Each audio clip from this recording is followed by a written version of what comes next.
여러분 안녕하세요. 개그맨 조원석입니다. 2025년 12월 3일 수요일입니다. 오늘은 지난 2022년 1월 23일 일요일에 제가 썼던 일기를 여러분께 읽어드리도록 하겠습니다. 2022년 1월 23일 일요일, 지난 목요일 새벽, 이유를 알 수 없는 설렘으로 새벽 3시쯤 잠이 들었는데 일어나니 9시가 넘어 있었다. 알람을 맞추고 잤는데 소리를 듣고도 일어나지 못한 것 같다. 그리고 금요일 새벽 기도를 다녀왔지만 일기를 쓰지 않고 금요일 밤에 오랜만에 큰 누나네 놀러가 누나와 조카들과 술을 좀 마시고 놀다 어제 집에서 종일 잤다. 오늘도 피곤해서 간신히 주일 예배만 드리고 종일 잤다. 이제 정말 술을 마시지 말아야겠다. 나름 빡빡하게 진행되는 일정이 어그러지는 것이 싫다. 명절에 생일이 낀 누나에게 미리 선물도 주고 나름 기분을 내기 위해 한잔 했는데 너무 피곤하다. 토요일엔 장을 보고 일요일엔 청소와 빨래, 반찬을 만들고 해야 하는 일이 있는데 피곤해서 아무것도 하지 못했다. 시간이 아깝다. 어쨌든 건강한 몸으로 깨어있으면 무언가 하게 되는데 술이 나를 나태하고 게으르게 만들었다. 자, 이제 자책은 그만. 오늘은 일부 8시 예배를 드렸다. 오늘의 말씀은 조곤의 목사님께서 주셨다. 형통을 부르는 승자의 철학. 사무엘상 17장 31절부터 40절까지의 말씀이다. 사람은 주어진 환경을 떠나서는 살 수 없다. 그러나 주어진 환경보다 그 환경에 어떻게 대처하며 사느냐가 중요하다. 정신분석학자 칼 맨닝거는 이렇게 말했다. 태도는 언제나 사실보다 중요하다. 하나님께서는 가끔 빵 대신 벽돌을 주실 때가 있다. 그런데 어떤 사람은 그 벽돌을 발로 차다가 발을 다치고 또 어떤 사람은 그 벽돌을 주어서 자기 집을 짓는다. 최악의 상황을 최선의 상황으로 바꿀 수 있는 사람이 되어야 한다. 하늘을 나는 연은 늘 바람을 등지곤 한다. 오늘 말씀에는 이스라엘의 초대왕 사울, 그리고 블레셋 군대장 골리앗, 그리고 그와 맞서 싸우던 소년 다윗이 등장한다. 이들은 주어진 환경에 각각 다른 반응을 보인다. 그렇다면 골리앗은 어떤 사람이었을까? 첫 번째, 골리앗은 자신을 보고 환경을 보는 사람이었다. 이런 사람은 자신의 힘과 권력, 소유와 경험과 지식의 근거에서 이 세상을 판단하며 살아간다. 골리앗은 자신이 가진 신체 조건과 자신이 가진 칼을 의지했다. 이런 사람은 자기보다 더 큰 상대를 만나면 한순간에 움츠러들고 자기가 신뢰하는 것이 무너지면 좀처럼 다시 일어서기 힘든 인생이 된다. 두 번째, 사울왕은 환경을 보고 자신을 보는 인생이었다. 그는 환경 예속형의 인간이었다. 그는 한때 신앙을 가진 겸손과 순종의 사람이었다. 그런 그는 이스라엘의 왕이 되었으나 지금 골리앗의 공격에 불안과 염려와 공포에 떨고 있다. 그의 마음은 어느새 교만해져서 하나님을 의지하는 그 마음이 떠났기 때문이다. 하나님 대신 자신과 세상을 의지하며 살았다. 크신 하나님을 보지 못한 채 하나님보다 세상의 환경을 더 크게 보았던 것이다. 사울의 마음에는 하나님이 계시지 않았다. 세 번째, 다윗은 하나님을 보고 환경과 자신을 보는 사람이었다. 32절 말씀, 다윗이 사울에게 말하되 그로 말미암아 사람이 낙담하지 말 것이라 주의 종이 가서 저 블레셋 사람과 싸우리이다 하니 그는 자신이 믿는 하나님을 바라보는 사람이었다.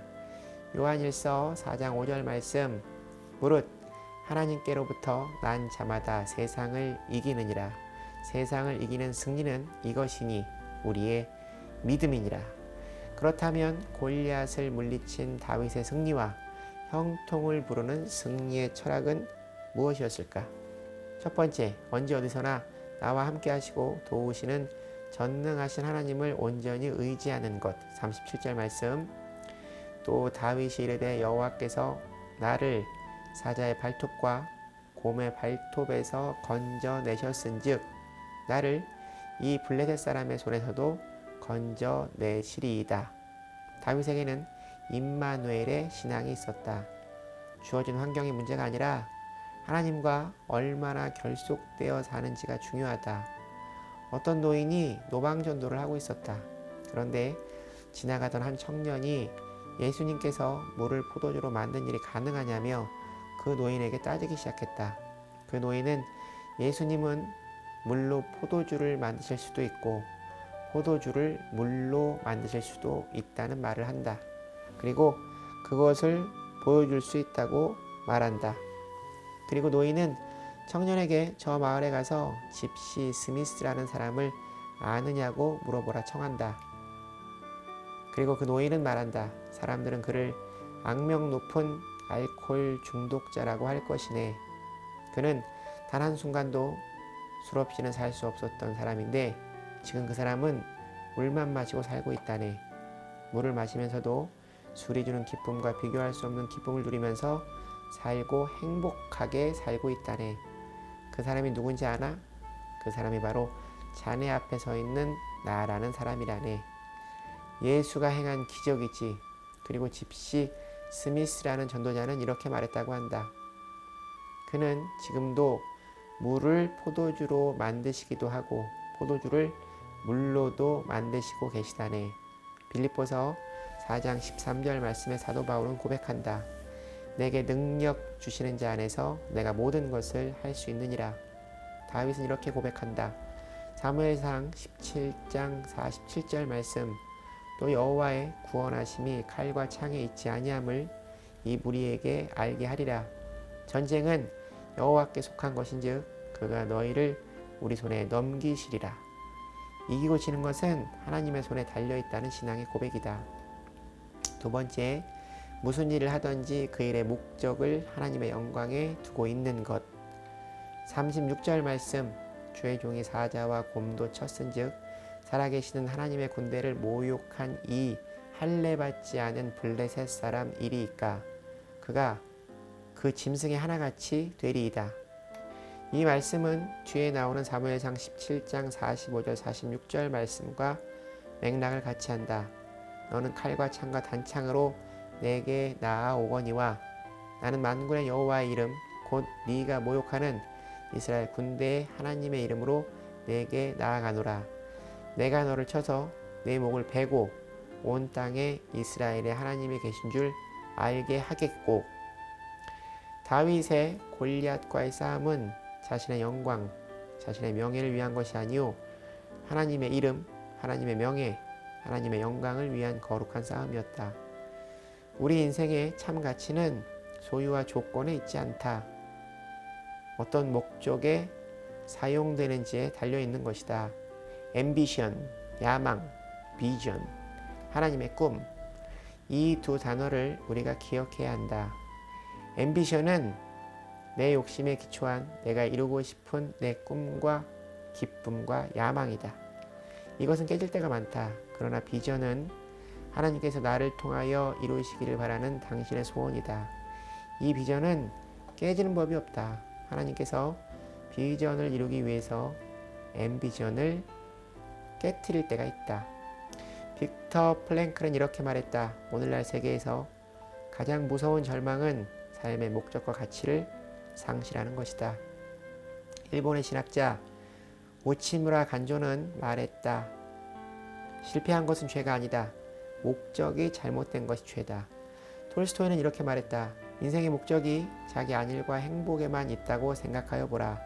그 순간 견딜 수 없으리만큼 모든 것이 무의미하여질 것이다. 그러나 우리를 세상에 보내신 하나님께 봉사하는 것을 목적이라 생각하여 보라. 그 순간 인간은 영원한 희열을 느끼게 될 것이다. 전 세계에서 하나님의 이름이 들어간 돈은 달러밖에 없다. In God we trust. 우리는 하나님을 믿는다. 이 돈이 전 세계를 장악하고 있다. 하나님께 영광을 드림으로 하나님께서 높여주시는 것이다. 고린도전서 10장 31절 말씀에 사도 바울은 말한다. 그런즉 너희가 먹든지 마시든지 무엇을 하든지 다 하나님의 영광을 위하여 하라. 세 번째, 전능하신 하나님의 도움은 언제나 인간의 최선위의 역사하심을 믿고 자신의 준비에 만전을 기하는 것이다. 본문 40절 말씀. 손에 막대기를 가지고 시내에서 매끄러운 돌 5을 골라서 자기 목자의 제구 곧 주머니에 넣고 손에 물매를 가지고 블레셋 사람에게로 나아가니라. 아무리 하나님의 영광을 위해 싸우더라도 거룩한 도전이라도 자신의 노력이 없이는 하나님의 도움을 기대할 수 없는 것이다. 톨스토이는 말했다. 게으른 자의 머릿속은 악마가 집을 짓기에 알맞은 장소이다. 벤자민 플랭클린은 말했다. 부지런한 사람은 만물을 황금으로 만들고 무형의 시간까지도 황금으로 변화시킨다. 일하는 농부는 앉아있는 신사보다 존귀하다. 케네디 대통령은 말했다. 최대의 행운은 자신의 전 능력을 들여서 일하는 것이다. 모든 죄악은 게으름과 권태에서 나온다. 승자와 패자에 대한 이야기가 있다. 승자는 패자보다 더 열심히 일하고 늘 시간에 여유가 있지만 패자는 승자보다 게으르지만 늘 바쁘다 한다. 승자의 하루는 25시간이고 패자의 하루는 23시간이다. 승자는 열심히 일하고 열심히 쉰다. 그러나 패자는 허겁지겁 일하고 빈둥빈둥 놀고 흐지부지 쉰다. 참 신앙인은 하나님을 믿고 아무것도 하지 않는 사람이 아니라 하나님을 믿음으로 더 열심히 일하는 사람이다. 예수께서 가나의 혼인잔치에서 물로 포도주를 만드실 때 그들은 믿음으로 항아리를 가득 채웠다. 만약 그 항아리에 물을 반만 채웠다면 기적은 반만 일어났을 것이다. 하나님이 베푸시는 기적은 우리의 순종의 깊이에 달려있다. 갈멜산 전투에서 엘리야가 850대 1로 거짓 선지자들과 싸울 때 하늘에서 불을 내리는 신이 참신이라는 내기를 한다. 미국의 찰스 스윈돌 목사님이 이 장면을 보며 이렇게 말했다. 하늘에서 불을 내리시는 분은 하나님이시지만 그러나 땅에 누가 장작을 많이 쌓느냐에 따라 그 화력은 달라지는 것이다. 형통이란 하나님의 은총과 인간의 준비가 만나는 자리에 있다. 영어 속담에 no sweat, no sweat, 땀이 없는 자에게는 즐거움이 없다는 말이 있다. 시편 126편 5절 6절 말씀, 눈물을 흘리며 씨를 뿌리는 자는 기쁨으로 거두리로다. 울며 씨를 뿌리러 나가는 자는 반드시 기쁨으로 그 곡식단을 가지고 돌아오리로다. 사무엘상 17장 49절 말씀, 손을 주머니에 넣어 돌을 가지고 물매로 던져 블레셋 사람의 이마를 치매 돌이 그의 이마에 박히니 땅에 엎드러지니라. 돌을 준비하고 던진 것은 다윗이었지만 그 돌이 골리앗의 급소를 향해 날아가게 하신 분은 전능하신 하나님이셨다. 미국의 경제학자 폴 크루먼은 그에 져서 불황에서 빠져나오기 위해 사람들은 이런 태도를 가지고 살아야 한다고 말했다. 첫 번째, 미래지향적인 사고를 가지고 살아야 한다. 두 번째, 모험정신. 세 번째, 주어진 능력을 최대한 활용하고 피와 땀과 눈물을 흘려 최선의 노력을 기울여야 한다. 그러면 당신도 불황에서 벗어날 수 있다. 이 말을 공식으로 만들면 비전, 신령한 꿈, 플러스 벤처, 모험, 플러스 바이탈리티, 열정은 빅토리, 승리. 오늘의 말씀이 만약 내가 깨어 기도하고 있었다면 정말 뼈를 때리는 하나님의 말씀이 됐을 것이다. 그러나 술로 인해 피곤함으로 온전히 받아들이지 못함을 고백한다. 더 정확히 피곤이 아닌 하나님과의 영적 교통이 끊어져 있다. 이제 정말 아주 조금도 술을 마시지 말아야겠다. 그리고 늘 깨어 기도하고 말씀으로 나를 단련해야겠다. 늘 예외자의 삶을 살기를 간절히 원한다. 내일도 새벽 기도 시간 깨어서 하나님을 만나기를 원한다. 오늘도 주님 감사했습니다. 감사합니다. 사랑합니다. 형통함을 위해 최선의 노력을 다하며 기대하고 기다리며 기도하는 원석이가 되기를 바랍니다. 오늘의 길은 여기까지입니다. 여러분 오늘 하루도 주님과 함께 동행하는 행복한 하루 되시기 바랍니다. 슈 여러분, 주님께 돌아오세요.